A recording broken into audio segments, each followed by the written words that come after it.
Hello friends, இன்றைக்கி நம்ம பொங்கலுக்கு யூஸ் பண்ணுறதுக்காக நல்ல சுத்தமான மணலான நெய் வந்து வீட்டிலேயே நம்ம தயாரிச்சிருக்கோம்.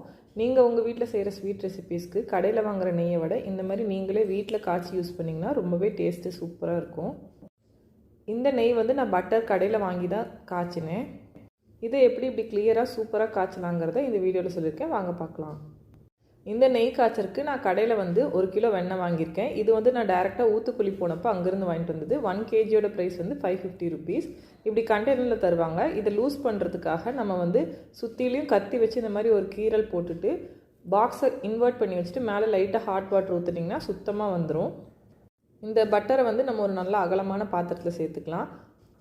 அடிகனமான பாத்திரமாக எடுத்துக்கோங்க. நான் கொஞ்சம் பட்டர் வந்து எடுத்து டேரெக்டாக பட்டராக யூஸ் பண்ணுறதுக்காக கொஞ்சம் ஸ்டோர் பண்ணிக்கிறேன். இந்த நெய் காய்ச்சற ப்ராசஸ் ஃபுல்லாகவே நீங்கள் லோ ஃப்ளேமில் வச்சு தான் செய்யணும்.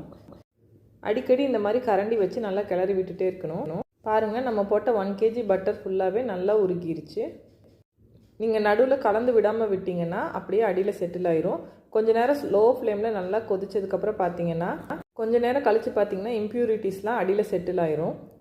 உங்களுக்கு விருப்பப்பட்ட மாதிரி முருங்கை இலையோ இல்லைன்னா கருவேப்பிலையோ போட்டு காய்ச்சலாம். இப்போது மணமணக்கும் நெய் தயார்.